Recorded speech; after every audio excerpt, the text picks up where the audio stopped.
हाय दोस्तों, आज से हम यह वीडियो बनाना शुरू किए हैं और यह वीडियो शिक्षा से संबंधित है और हमारा इस वीडियो में ही प्रयास रहेगा कि जितना कम से कम समय में एक टॉपिक को क्लियर कर सकें। तो लोग साथियों ध्यान दें कि अगर यदि वीडियो अच्छा लगे आप लोग को तो इसको ज़्यादा से ज़्यादा शेयर एंड लाइक करें और अधिक से अधिक लोगों तक पहुंचाएं। और यह वीडियो सभी एग्ज़ाम, सभी प्रतियोगिताओं, परीक्षाओं के लिए उपयोगी है। जैसे तैयारी 4 अभी इस समय वर्तमान में होने वाला है और सभी जितने भी अन्य प्रतियोगिताएं हैं जैसे एसएससी हो गया, बैंकिंग हो गया, group D, railway, Bihar police, सभी में ये हमारा जीके जीएस काम आएगा। और यह वीडियो मेरा इतिहास का पहला वीडियो है और यह वीडियो जो है समाज सुधार से है। समाज सुधार में जो हमारे जो एक व्यक्ति हैं राजा राम मोहन राय, उनके बारे में बेहतरीन तरीक़ा से समझाने का प्रयास किया हूँ और हमारा प्रयास है कि इसको कम से कम समय में जितना जल्द से जितना मतलब सटीक तरीक़ा से इसको समझाने की कोशिश किया हूँ, जिसमें 3-4 किताब का यह मिश्रण है। घटना चक्र भी है और एनसीईआरटी भी है और लुसेंट भी है ना। तीनों का कंक्लूजन एक ही किताब में दिया गया है। चलिए हम डायरेक्ट आते हैं काम पे और इसको हम आकर के ध्यान से देखते हैं। यदि यह वीडियो आपको पसंद आए तो आप लोग से मतलब अनुरोध है कि इसको ज़्यादा से ज़्यादा शेयर करें और दोस्तों के पास पहुँचाएँ। चलिए ठीक है, स्टार्ट करते हैं आज का वीडियो। आज का वीडियो हमारा यही है, राजा राम मोहन राय। देखिए ये राजा राम मोहन राय है जो एनसीईआरटी में 1772 में जन्म तिथि बताया गया है और मृत्यु 1833 में, 1833 में दिखाया गया है। लेकिन यहीं पर लुसेंट का बात किया जाए जिसमें यह वीडियो इनका जो जन्म है 1774 ईस्वी में दिखाया गया है। ये जो राजा राम मोहन राय है ये हमारे प्रथम भारतीय समाज सुधारक हैं। ये समाज सुधारक में इनकी क्या आवश्यकताएं हैं, ये मतलब जिस समय रहते होंगे तो उस समय हमारे भारत में देखते हैं ऐसे भी ज़्यादा धर्मवादी है। यहाँ अनेकों प्रकार की मतलब हर धर्म में जो समस्याएं रहती थी उसको सुधारने की कोशिश की है। तो ये हर धर्म की बात छोड़िए, सबसे ज़्यादा जो इनको समस्या दिखाई दिया वो सबसे ज़्यादा किस धर्म में दिया, हिंदू धर्म में ही दिया। तो हिंदू धर्म में बहुत सारी समस्याएं थी जिनमें से इनको एक बहुत महत्वपूर्ण लगा जो सती प्रथा था। चलिए आगे जो बात आएगा मैं उनको समझाने की कोशिश करूँगा। और यह देखिए सबसे पहली लाइन में है कि ब्रह्मो सभा का इन्होंने संगठन बनाया था और इसी नाम से इनको जाना भी जाता है, ब्रह्म समाज से। अगर क्वेश्चन पूछा जाए कि ब्रह्म सभा का संगठन किसने बनाया तो राजा राम मोहन राय, और इनको ब्रह्मो समाज के नाम से भी जाना जाता है। ये जो व्यक्ति थे पश्चिमी शिक्षा का पक्षधर थे और ये पश्चिमी शिक्षा का ही प्रचार प्रसार करते थे और ये अंग्रेजी भाषा का भी प्रसार करते थे। इसका मतलब है कि अंग्रेजी भाषा के भी पक्षधर थे। महिलाओं के लिए ज़्यादा स्वतंत्रता और समानता का भी पक्षधर रहे हैं। मतलब महिलाओं को जिस तरह से पहले के ज़माने में कैद करके रखा जाता था, उनको स्कूल नहीं भेजा जाता था, विद्यालय नहीं भेजा जाता था, तो ये सब उनको जो है अच्छा नहीं लगता था। तो उसके लिए भी इन्होंने लड़ाई लड़े हैं और इन्होंने बहुत सारे भाषाओं में मतलब विद्वान थे, जैसे संस्कृत भाषा, फारसी भाषा, यूरोप के बहुत सारे भाषा था जिसमें ये सभी भाषा के ज्ञाता थे। और आगे जाकर के लुसेंट में बहुत सारी 1 से अधिक भाषा बताया गया है, उसके बारे में हम लोग जानकारी लेंगे।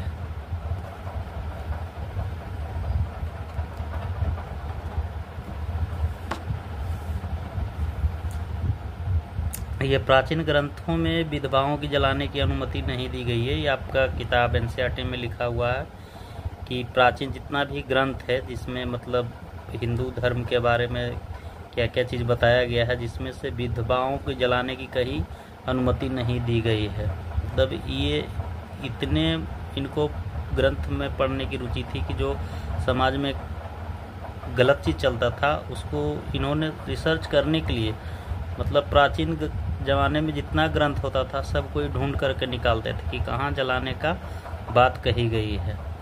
लेकिन उन्होंने कई ग्रंथ खोजे, कहीं नहीं मिला। लेकिन हमारा हिंदू समाज में पहले जिन बहू बेटी की अगर पति की मृत्यु हो जाता था तो समाज वाले क्या करता था कि जो विधवा होती थी उनको ज़बरदस्ती जला दिया जाता था, है ना, कि सामने में कोई विधवा हमको नज़र नहीं आए और किसी प्रकार से हमको दिखाई नहीं दे, नहीं तो उनको देखना सुबह सुबह अशुभ माना जाता था। ये चीज़ उनको ख़राब लगता था। और ख़राब इसलिए लगता था, इससे तो आप भली भांति जानते हैं। 1829 में इन्होंने सती प्रथा पर पाबंदी लगाया था, और ये पाबंदी लगाया था किसकी मदद से? तो लॉर्ड विलियम बेंटिंक की मदद से। किसकी मदद से? तो लॉर्ड विलियम बेंटिंक की मदद से, विलियम बेंटिंक की मदद से, क्योंकि उस समय यही वायसराय था तो इनकी मदद से पाबंदी लगा दिया गया था। देखिए हमारा एनसीईआरटी की किताब में जो दिया गया है जन्म 1772 में और लुसेंट में यहाँ दिया गया है 1774 में। तो आप लोग डिपेंड नहीं रहिएगा, कंफर्म कर लीजिएगा इनका जन्म आखिर कब हुआ है। ऐसे तो ज़्यादा मान्यता एनसीईआरटी का दिया जाता है। लुसेंट में और कौन कौन सी बातें लिखी गई है कि इनका जन्म 1774 ईस्वी में हुआ। कहाँ हुआ है? तो राधानगर। राधानगर कहाँ पड़ता है? तो पश्चिम बंगाल में पड़ता है ना। और यहाँ पर देखिए बहुत सारे भाषा यहाँ भी दिया गया है, लगभग 1 दर्जन से ज़्यादा ये भाषा का ज्ञाता थे, लगभग 1 दर्जन से ज़्यादा। इसमें अरबी, अंग्रेजी, फ्रांसीसी, ग्रीक, हिब्रू, है ना, ये सभी भाषा के ये ज्ञाता थे। मतलब ये सभी जगह घूम घूम करके देखते थे और ये पता लगाते कहाँ का किस चीज़ अच्छा है नहीं है। ये जो है सबसे ज़्यादा मतलब एकेश्वरवाद का पक्षधर थे, है ना, और देवताओं के बिल्कुल ये विरुद्ध थे। देवता को कभी नहीं सपोर्ट करते, देवता कोई कभी नहीं मानते थे कि देवता है ना, क्योंकि ये एक जगह नहीं रहे। हम लोग जैसे भारत में खड़े रहते हैं तो देवी देवता होता है, इस चक्कर में हम लोग विश्वास करते हैं। लेकिन ये सब जगह घूम घूम करके देखते होंगे, क्योंकि दुनिया भाई इतना बड़ा, दुनिया में हर धर्म के लोग हैं, हर तरह के लोग हैं। इस तरह से कहाँ का जीवन का सफ़र कर रहे हैं। तो ये हम लोग से ज़्यादा ज्ञाता ऐसे भी होंगे, आप लोग अनुमान लगा सकते हैं कि हम लोग एक जिला, एक घर, एक ही राज्य, एक देश पे रह रहे हैं और ये कहाँ इतना सारा भाषा ये सीख चुके हैं। 1820 में प्रीसेप्ट्स ऑफ जीसस पुस्तक भी लिखे थे, है ना। 1820 में प्रीसेप्ट्स ऑफ जीसस पुस्तक लिखे थे। और जब इनकी मृत्यु हो गई तो ब्रह्म समाज विभक्त हो गया। मतलब ब्रह्म समाज विभक्त हो गया, मतलब इनके जो खास मतलब चेले चपाटे थे ये क्या थे? देखिए, एक महर्षि देवेंद्रनाथ टैगोर हैं जिन्होंने यही ब्रह्म समाज को मतलब बांट करके आदि ब्रह्म समाज में बदल दिए, मतलब आदि ब्रह्म समाज लिखे। फिर क्वेश्चन आएगा कि ब्रह्म समाज के संस्थापक कौन है? तो राजा राम मोहन राय। ऐसे में अगर पूछा जाए आदि ब्रह्म समाज के संस्थापक कौन है, तो महर्षि देवेंद्रनाथ टैगोर। और इसी में आते हैं एक समाज सुधारक श्री केशव चंद्र सेन। इनके मृत्यु के बाद ये क्या लिखते हैं? भारतीय ब्रह्म समाज, है ना, भारतीय ब्रह्म समाज और साधारण ब्रह्म समाज, ये दोनों के संस्थापक कौन है? तो श्री केशव चंद्र सेन है। 1872 ईस्वी में हिंदी कॉलेज की स्थापना इन्होंने किए थे, और किसकी मदद से किए थे? तो डेविड हेयर के द्वारा। और कहाँ किए थे? तो कोलकाता में किए थे, कलकत्ता में किए थे। 1822 ईस्वी में एंग्लो हिंदू स्कूल की स्थापना इन्होंने किए थे। 1822 ईस्वी में एंग्लो हिंदू स्कूल की स्थापना किया था। 1825 ईस्वी में वेदांत कॉलेज की इन्होंने स्थापना किए थे। फिर इनके विचार के प्रचार के लिए एक व्यक्ति थे देवेंद्र ठाकुर, है ना। देवेंद्र ठाकुर जो है 1839 ईस्वी में तत्वबोधिनी सभा की स्थापना किए थे। मतलब इन्हीं की विचार के लेकर के वो आगे बढ़े। वो व्यक्ति कौन थे? देवेंद्र ठाकुर। इन्होंने 1839 में तत्वबोधिनी सभा की स्थापना की और ये एक मुख्य पत्र भी लिखे। इस पत्र का नाम है तत्वबोधिनी पत्रिका।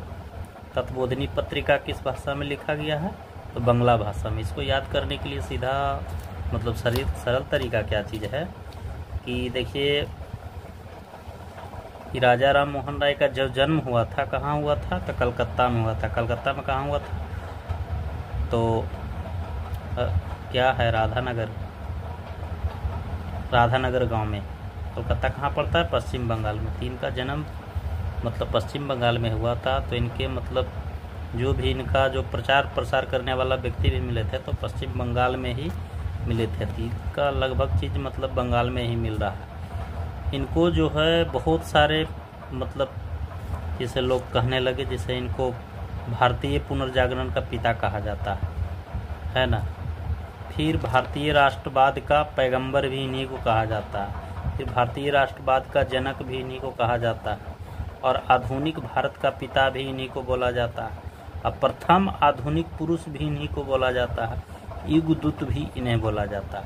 तो फिर से एक बार इसका रिवीजन कर लिया जाए।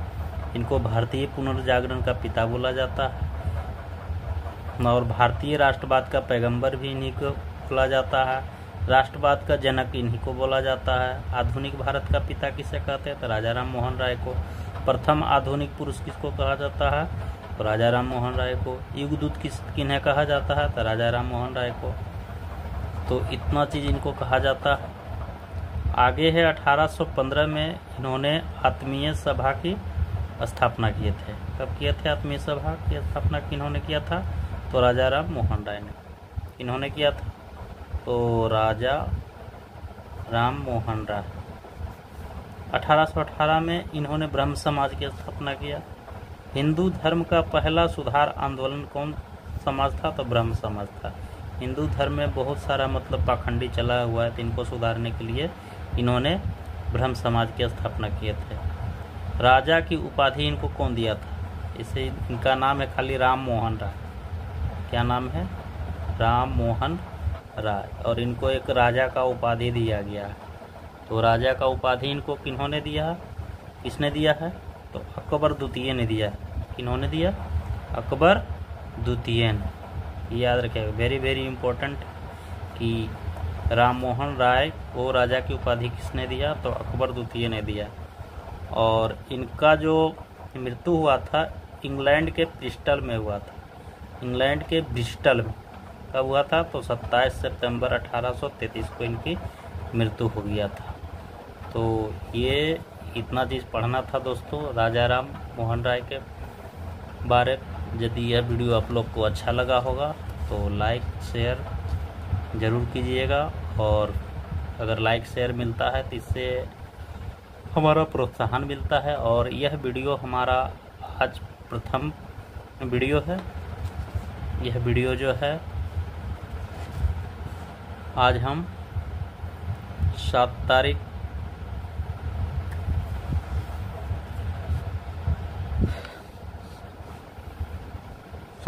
8वें महीना 2025 को यूट्यूब पर पोस्ट करने जा रहा हूँ।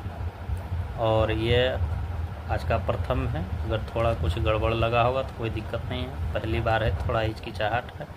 और आगे हम धीरे धीरे इसमें बढ़िया प्रयास करेंगे, अच्छा से बोलने का, लिखने का, समझाने का और बढ़िया प्रयास करेंगे।